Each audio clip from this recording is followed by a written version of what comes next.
Don't invest in real estate until you watch this live stream that you're about to do. So excited to be here. It's been a little while since I've done a live stream. Glad to have you join me. This is Christian Walsh, real estate agent with Wire Associates. Two things we do. One is we help the smartest buyers and sellers make the best data-driven decisions. And we help landlords and tenants understand their rights before things go wrong. But it's not all about me today. We're going to be underwriting a deal that was done through Fractional.app. We'll talk more about what Fractional is. We're going to have Ian Cruz with us today and Stella Hahn. In fact, let's bring them on. I'm going to bring in Stella first. Hey there, Stella. She's CEO and co-founder of Fractional. And then we've got Ian Cruz. And Ian Cruz is many things, including a CPA. He also works at a venture capital firm during the day. He's a boxing coach. And what do you call him, Stella? He's a partner, or he brings the deals to you guys for Fractional. What's that called?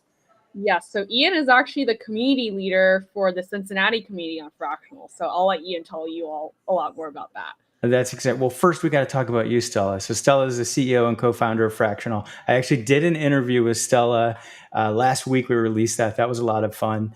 And it's in that video, I encourage you to watch it. You hear more about what got Stella into real estate investing and the amazing community at fractional.com, which allows you to invest with other smart investors like yourself. Everybody pools their money and they get a small piece of a larger asset. And Fractional takes care of all the tough stuff. So the paperwork on the back end, Fractional's in charge of that and a whole lot more. Ian, thanks for coming, my friend. So you do a lot of things. You're an overachiever, just like Stella. You guys drive me crazy, all you overachievers. So first things first. So you're work at a venture capital firm. You're a CPA, and then you find deals in Cincinnati for Fractional.app. Tell us about what Fractional is to you. Being part of that community. Tell us, please. Yeah, thanks. Thanks for the intro. So, as you mentioned, by day, I work as a manager of finance, responsible for financial reporting for a venture capital firm that invests in early stage tech startups. We get exposure to a wide range of startups, such as, prop tech startups like Fractional and things like that. In terms of my own personal portfolio, I don't get to have the same amount of fun angel investing and things like that. So I have a personal portfolio that is in real estate, just like my mom. So I've had some family exposure, and as I was guiding my mom, I met a number of folks that invest in real estate, such as Stella, that got me into this real estate space. As far as what I do with Fractional, I host the Cincinnati community, which is a group of, I want to say, 140 plus members that invest in Cincinnati together. Stella has done a great job of fostering a community of like-minded investors that want to invest in real estate and buy properties together. And the aspect of Fractional that I like the most compared to other companies that are trying to tackle the co-ownership space is the sense of community. I've met my partners, I've met other investors, and just so many people that are investing in real estate from all levels of experience, honestly, that have been able to help my network and help me to execute in investing in Cincinnati. So when we get a collective of people that are investing in Cincinnati together, we learn a lot quicker. We go through a lot more reps on a lot more properties, and we build out our team and trade notes on things a lot better. And we have a collective footprint in the market that is better than being Joe Schmo from San Jose with your duplex, trying to get the attention of people there that may have local, connections and other people that they want to worry about. Now it's like Fractional. It's our community, and people know us and what we do in the market. Well, yeah, and there's a lot of questions in there that I'm going to ask you because I want to unpack some of that. But in that vein, what's great is you have the community. You're based in San Jose, investing in Cincinnati, so your community is literally it's people from all over the U.S. and you still have boots in the street there as well to help you with the deals. So that's what's unique about Fractional. Like if you said, okay, if you woke up one morning and said, okay, I'm going to invest in Cincinnati, and you're in California, you got to assemble that whole team yourself. You got to figure out all the paperwork like we were talking about earlier. And with Fractional, it's taken care of for you, and you can find other good people. And you have an impressive community, and I aspire to have a community like that someday. So mine's very tiny so far, but it's growing. It's growing. So a couple quick things I want to just have All Nighter. He's one of the guys who supports our channel all the time. He's out here saying to hit that like. I appreciate you being here, All Nighter. And he's going to Oklahoma at the end of the month to meet with an investing partner. Hasn't met anyone else in the group. All Nighter, if you're not on Fractional, you need to be on there because there's a lot of good people like you on there. And I have to bring in Gigi. This is my daughter, Gigi's World of. She is saying hi, and she's probably going to ask a funny question like she normally does. She has a channel on YouTube. She actually has a video, a short that has over 100,000 views, and she loves to rub that in because I haven't had 100,000 views yet. So maybe this is the one. I got you guys here to help. We'll get this one to 100,000. So let's dive in. So the one other important thing is the boxing coaching you do at night. I think that's so freaking cool. Because if you're not busy enough working at a venture capital firm, running a group for Cincinnati, you also are a boxing coach, and it's partly you're doing it, you're giving back to the community. Isn't that right? Yeah, so I volunteer my time at a nonprofit boxing organization as one of their amateur assistant coaches and also the conditioning coach for a few professional boxers. Boxing is what gave me the discipline to be where I am in life today. When I was in high school, I wasn't. People would be surprised at who I was then versus who I am now. And boxing gave me a sense of structure and discipline that really, flipped a switch in me. And that led to me, boxing over in college at UCLA and things wow. that. And it's always found its way into my life. It's always been a very important part of my life. And as far as the coaching goes, I always say that, the sport chose me. It's not like I chose to be a coach or I wanted to be a coach. When my mentor, who helped me when I was young, become when my mentor helped me to start competing in the sport, got sick. There's some background noise. When my mentor helped me to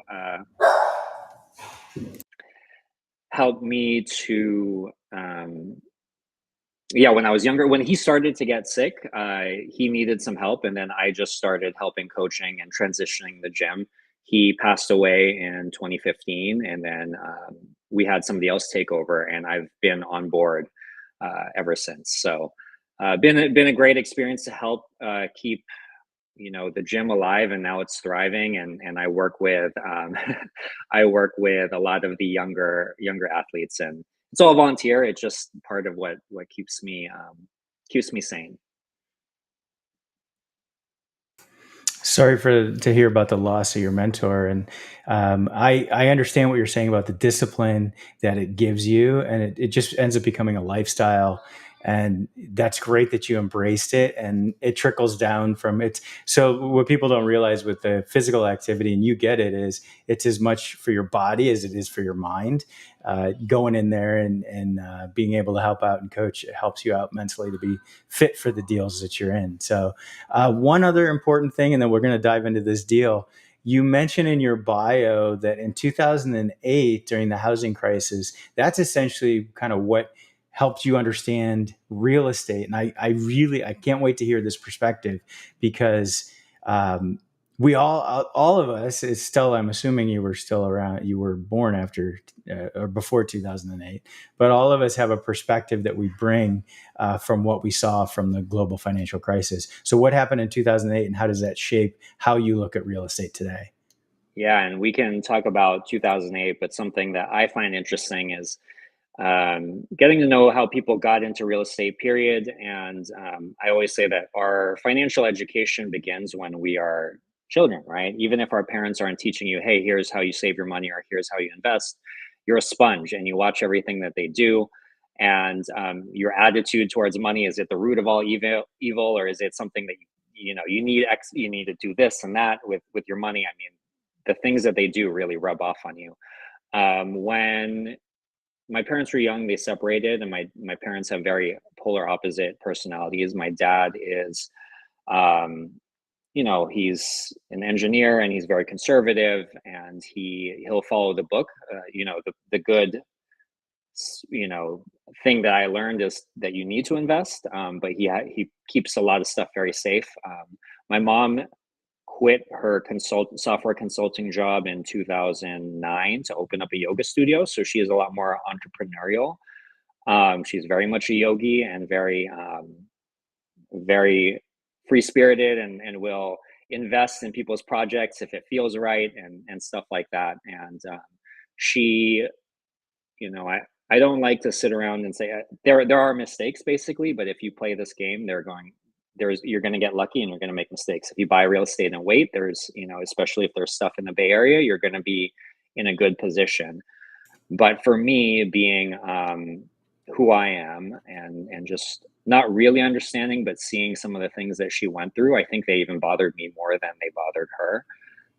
So in 2008, she was investing in some private money loans that were supposedly, some secured notes and stuff like that. They weren't really secured. They just were pieces of paper that said secured on them.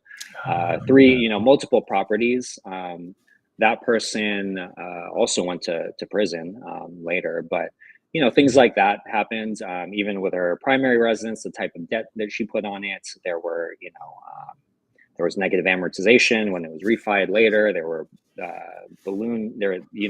we had to wait for us to do a loan modification to get it on a 40-year loan with a balloon at the end, with all the negative amortization on the end. So I'm sitting there reading all this kind of stuff, reading the paperwork, and half of this paperwork we lost, and some of those banks went under. So to even get those original documents were pretty difficult, because WAMU got bought by Chase, all this stuff. So to find those notes was very, very hard to even track down and figure out what was going on. And when I got to an age where I was buying my first primary, which was a condo at the time, I'm sitting there asking like, oh, is there negative amortization? And they're like, what? Like that's not like, those are kind of predatory terms. You're not going to put that on a residential borrower, right? So, Yeah. It just kind of puts things in your head where you feel like, especially with me being an only child and my mom being a single mom, where you have to look out and make sure that you have to just double check everything and read everything. So that was something that was on the back of my mind for a long time, and definitely guides, some of the things that I do. That's so what you're sharing, and that's amazing that you're an amazing son to be there helping your mom. And that was a crazy valuable lesson, because that's something when you hear people talking about the global financial crisis, the housing crisis, they don't understand what financing was like back then. It was you fog a mirror, you signed a bunch of paperwork, didn't know what you were signing. Your loan officer probably didn't know either, because it usually was a completely unsophisticated individual at the time. And what you're talking about, negative amortization, where literally you're getting further and further underwater every day, and you're still making payments, but the payments don't amortize. That was a crazy, tough time. And again, you're a good son to help your mom get through that. But that's a valuable, there's actually two valuable lessons in there. One is that you have to watch out, be careful what you're doing in a deal. But number two is, today's different from that. When people talk about, oh, another housing crash coming, financing is completely different today, and it's responsible underwriting. It is dramatically different. And I do want to release a video on that, because people don't even know what pick a pay is anymore. Pick a pay, you basically pick the payment you were going to make. Usually it was a teaser rate, and usually it was the negative amortization payment. So you're getting worse and worse, more upside down. Okay. Now, see, I get excited talking about this stuff. All right, so let's talk about the deal. Finally, let's get to it. I'm going to show it the house. So this is the house in Cincinnati, Ohio. We're not going to reveal any details yet because we're going to go into that. Cute little house. But why Cincinnati? Tell me why, Ian. I need to know. Yeah, so my connection to Cincinnati is very funky, but the number one lesson that I would share with people is that you need to invest in the market that you know the best. So if that's your backyard, that's probably number one where you'll find a relative deal, which is what I started out doing. And then number two, you have to pick where you know and where you can find your competitive advantage and where you can build your team. So my roots to Cincinnati, they're, like I said, I can sit here and give you the fundamentals and the profile of Cincinnati, which I think is very different than the Bay Area, which naturally gives me some diversification, being, owning real estate here versus owning real estate in the Midwest. But when I was a kid, I became a diehard Bengals fan and started going there to watch games quite frequently. And then I created a fan club in the Bay Area. I got posted on Bengals.com. I started meeting people. People were like coming to our club, and I started making friends that are from Cincinnati that moved here for tech jobs. That was the typical profile of people. And we would go, I mean, every year, a few games a year, we go to Cincinnati. And when you get older, I don't know if this is just me, but when I get off a flight, I pull up Zillow and I see, what are the houses going for here, right? Bay Area, San Jose is not, what can a million buy me there versus a million buy me Dude, here? totally. Stella, do you do that too when you go visit a place? Not a place that you're like on a field trip to invest, but like you're traveling, like doing what CEOs of companies do. Do you do that, Stella? Do you check out the real estate? Definitely. I actually like doing it in a lot of different locations because you really see the difference there, and it's definitely really fun to look at.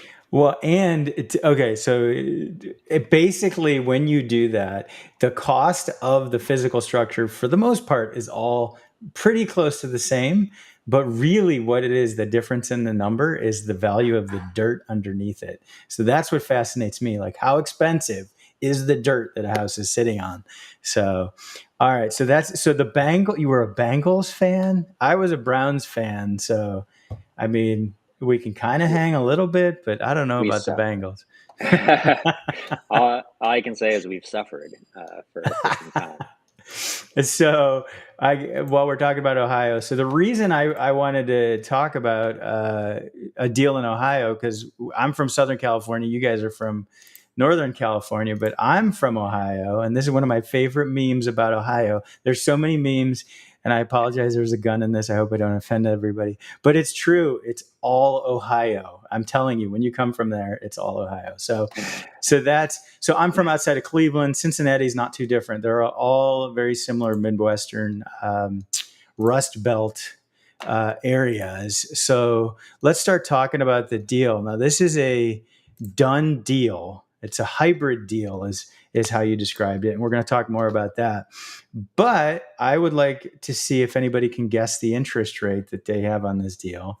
So if anybody wants to pop in with a guess, I'll put it up. It was shockingly low. I'll tell you that much.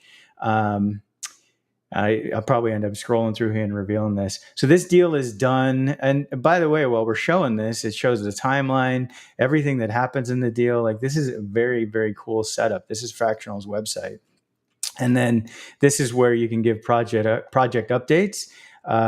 And I love this here. This basically, and I'm stepping on your toes, Ian, you should be telling the story, but this is a quick update on the project. It costs them extra for the closing costs, and they come in here, they tell you that, and they also say in here that, hey, if you don't want to be in the deal, just let us know. Now, this deal, if you can see over to the side, they were asking for $25,000, and they got $45,000.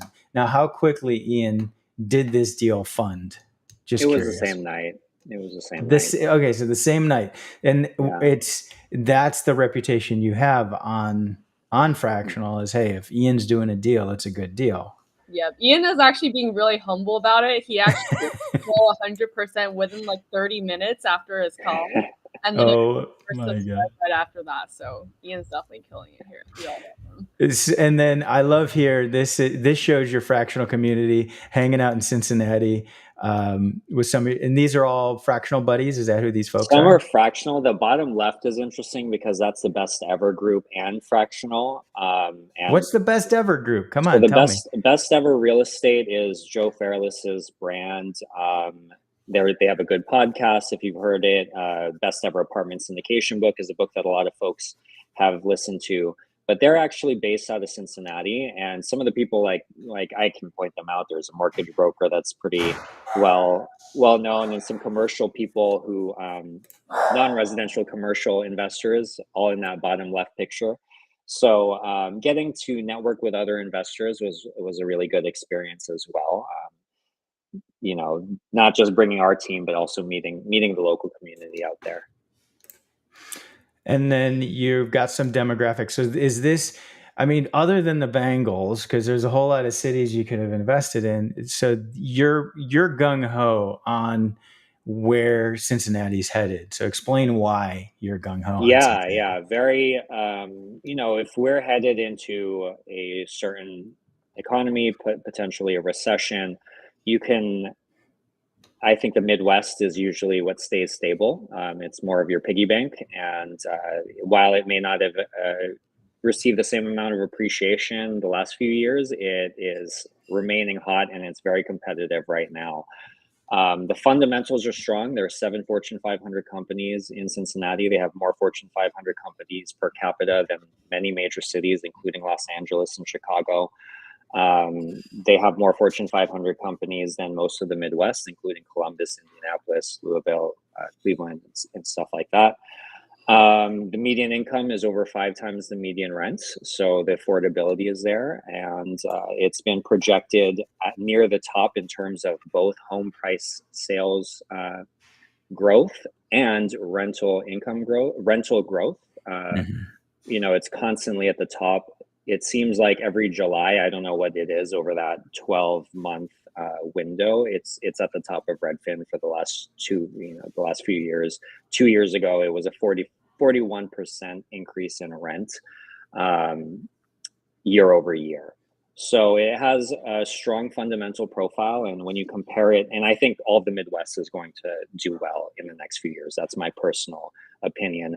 I think when you compare it to Columbus and Cleveland, Columbus is your appreciation market. It has the highest amount of population growth. It has Intel, it has tech, but it's also priced accordingly. And Cleveland historically is your highest cash flow market. You're going to find deals that are going to cash flow a little bit better than the other two markets. Historically, a little bit of population decline, but I wouldn't be surprised if that's changing. I think Cleveland is going to do well in the years to come as well. Cincinnati is a healthy balance between the two, is what I say in terms of. I agree with that. Appreciation and cash flow.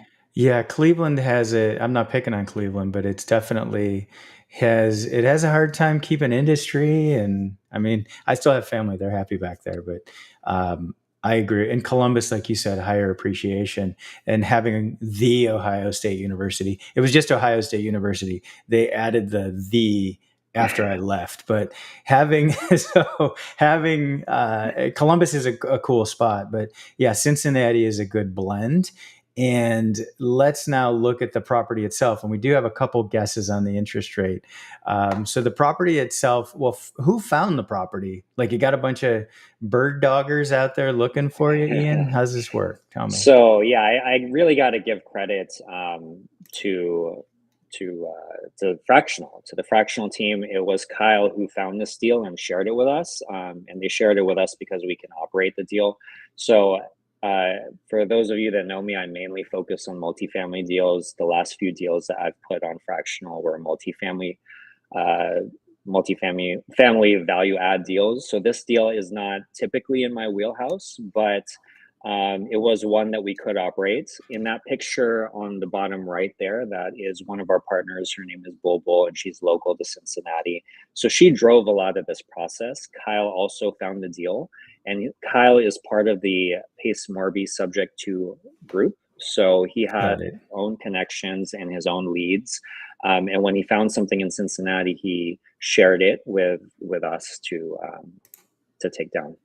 So you just mentioned Kyle in the Subject 2 group. So Subject 2, just so folks know, is basically you're taking over the financing that the property currently has and essentially making those payments through the person who has the financing. So we have a couple guesses. Lovebird says 3%.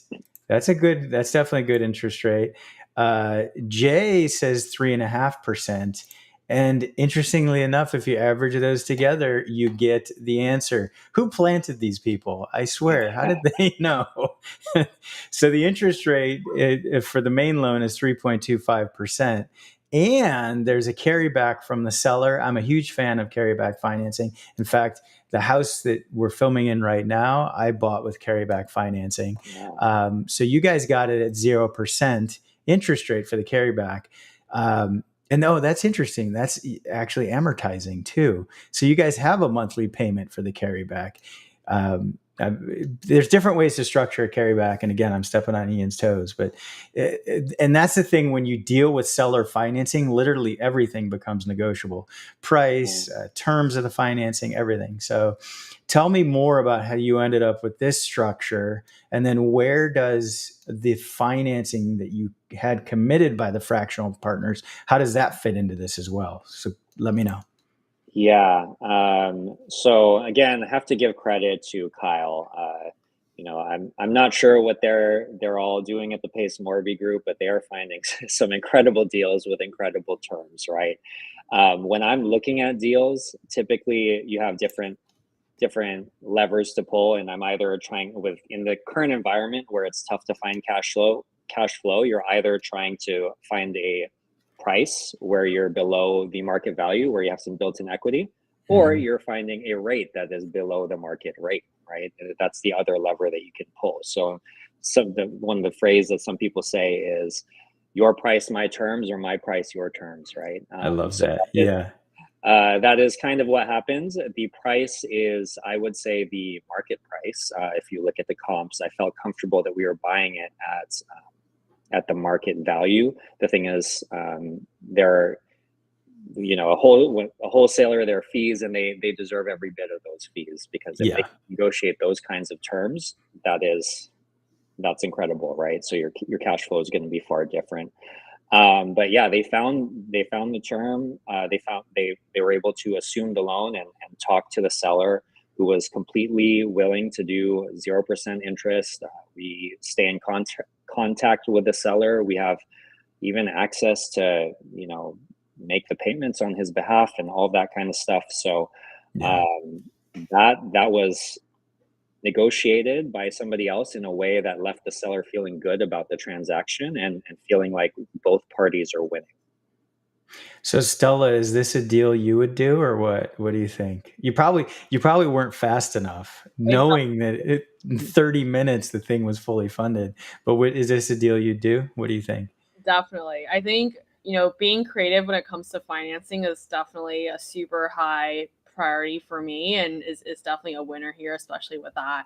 I think, we're really getting the best of both worlds here, right? Like a lot of times I'm looking at, it's either seller financing or it's sub two, but here, we're getting both of that, which I think is really, really incredible.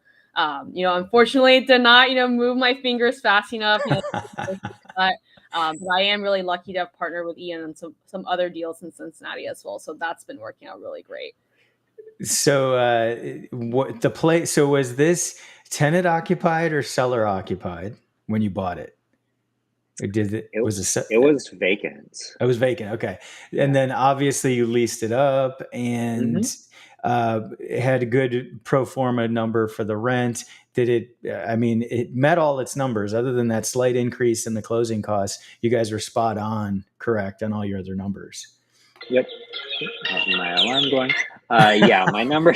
Wake up, get out of bed. Come on. The numbers were, we did fill it at 1,500, so it meets the 1% rule. One thing that I would say is with current interest rates, 1% rule may not cash flow, right? If you're buying something at $100,000 property at $1,000 of rent per month, And if you spend 50%, the 50% expense ratio, if you spend half of that on your expenses, you're going to end up with a $6,000 NOI on a $100,000 property. That's a 6% cap rate. But if you're borrowing at 7%, you're not. It's the numbers and the economics are going to be a little bit different. What makes this 100%. interesting is if you we took on a 3.25% loan with 0% seller financing on top of that. So the blended rate is even below 3.25, right? Yeah, so that's true. The debt is really that's the value in this deal, and we can continue to receive cash flow and build equity over time. Even if we bought this right at value, we'd like to hold it for the rate, just like everyone else who bought properties in 2021. They don't want to sell their properties because they have that low rate.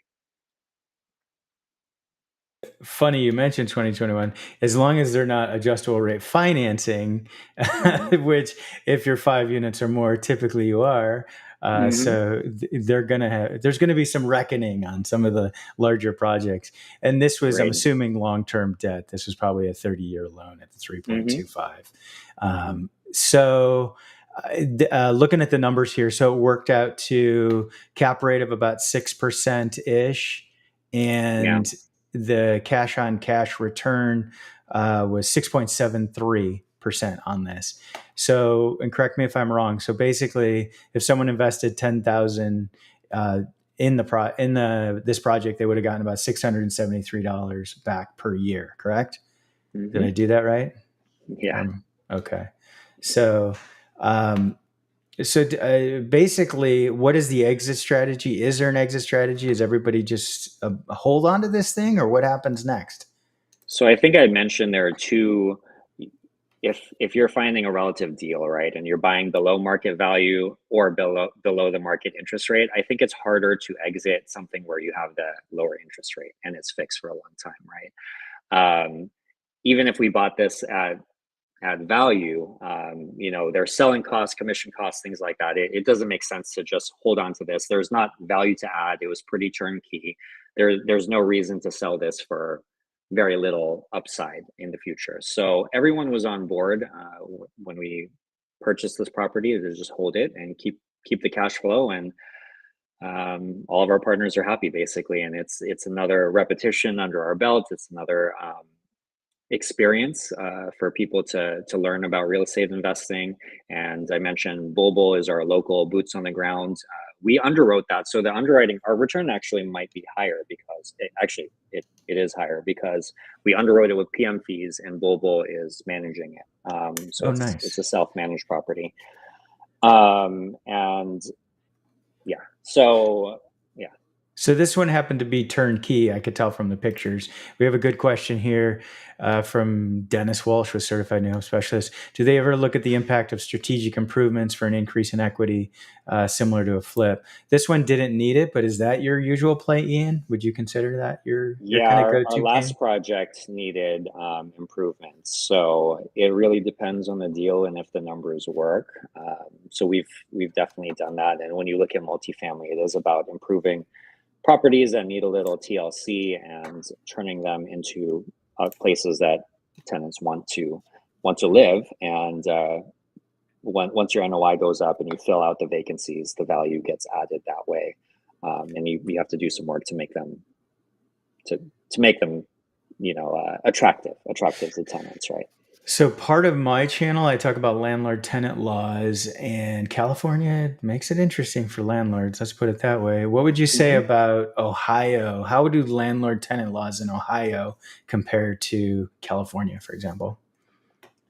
Yeah, California is notorious. It's notorious for their tenant laws, it's tough. The payout, if you're trying to do cash for keys, is going to be like 20 grand. It depends on the number of units there. You're in LA, is that what you said? Yeah, I'm below LA, but my channel, I cover Orange County and LA, and LA, like, wow. LA has a new measure that they have a lot of new measures. That number, I forgot. You can't quote me, but the number that they're putting on there was really high. Are you for talking about the their cash mansion for keys. tax, or No, are you? not the mansion. It's still cash for keys. Oh yeah, yeah, yeah. They bumped that up quite a bit. They do. They of course adjust it. Yeah, under the rent stabilization ordinance, it can be close to 25,000 per unit. Yeah. There, and then they basically took it. They in LA City, every rental property. So while houses and condos were exempt from the statewide just cause ordinance, LA City put one in place for all the houses and condos. It's called the just cause ordinance, the JCO, and they require relocation assistance and strict no fault just cause reasons to terminate tenancy. And look, don't get me wrong, this is I'm just as much for tenants as I am for landlords, Hmm. but what it does, unfortunately, and we'll talk about this later, is it doesn't encourage you to be a landlord when it's Hmm. this difficult and you have so many hoops to jump through, and ultimately hurts renters because there's going to be fewer properties for rent. So Ohio, I remember growing up there, I did never get that vibe that they're trying to pass a bunch of laws. Like it's pretty much down the middle is my guess for Yeah. renters and landlords. Yeah. So it is down the middle. Yeah. So I would say it's definitely down the middle. Hamilton County is a little bit different from Butler County. So this property itself is 30 miles away from downtown Cincinnati. So it's not far for Bobo to drive to, but it's technically a different county. Mhm. Hamilton County, which is Cincinnati proper, which is where our other investments are, is going to be a little bit more aggressive on a number of things. And you have the mayor, Aftab Puraval, who is cracking down on landlords that aren't taking care of their properties, which is good, Good. right? Because you Yeah, don't that's want, very good. yeah, Yeah. you need to take care of your properties and your tenants. So those kinds of things I'm in favor of, but the payouts are tough in California, obviously, and then Well, and yeah. one other thing, don't discount what you just said. What you just explained, those differences between two counties in Cincinnati, and that's basically because you've done the research, you have the boots on the ground, and all of you guys have worked together in the community of Fractional to understand those differences. And those nuances you may not get. Like I said, if you woke up and said, "Hey, I'm going to invest in Cincinnati," the community that you've put together, both of you, Stella created this darn thing, and the community you put together, Ian, you guys are able to find that nuance and find deals like this. And I have a good question here from Val T. How would a beginner to real estate get involved with investing on Fractional? So I want Stella's perspective as the CEO and creator, and then I want Ian's perspective as, because he's got over 100 people in his community. So Stella, how do people get involved as a beginner? What's your advice on Fractional? Yeah, I would definitely say, it's being active and engaging with the other, investors in the fractional network. Like, Ian, right? Like join the Cincinnati community if that's a market you're interested in learning more about. And when Ian is running an underwriting session or looking at a next project, like join those events so that you can basically get like an immersive experience into Ian's brains, right? Like I think that's the best way to learn is when you can actually, partner up with people who have done it before, who have made those mistakes. And, you're basically just accelerating your track by building a dream team around you. And that's exactly what Fractional is for. Yeah, and I'm showing I'm showing the website right now and the different communities that there are, and there's tons of different ones. This is just a quick overview: private money, creative financing, single family, short term, multifamily, long term, single family. I mean, and then you go into here and you can read all the questions. You can just sit back and learn. But I'm not forgetting about you, Ian, as a successful. Having a successful community that continues to grow, what is your advice for somebody starting out on Fractional? Yeah, so it's not just my calls. I know Stella and Fractional actually put together a ton of educational calls, and they tackle all of the different types of strategies, as you can see there: private money, multifamily, Airbnbs, stuff like that. Um, so one of my friends recently asked to how to get involved in real estate investing, and I basically just guided him to Fractional because I can help him for an hour, but I can't hold his hand through every step of the way. And once you get immersed in the community and you're talking to other people and you have so many other people to bounce ideas and questions off of, that's how you really get started. And he invested in the previous Cincinnati project, right? So I've definitely passed along some of my friends to use Fractional to be their stepping stone, and how they learn how to invest in real estate. That's great. No, I love it. And that's a great point. Like, I have to create all these videos to train people, then they have to watch all these videos, and then I have to hold their hand.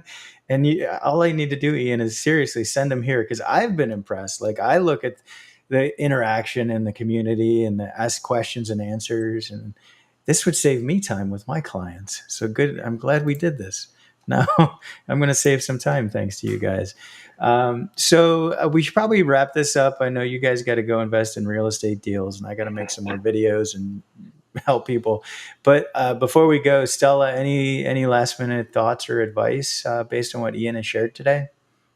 I think we covered it all. Hopefully that gave people a good overview of, what to think through when you're looking at a next opportunity.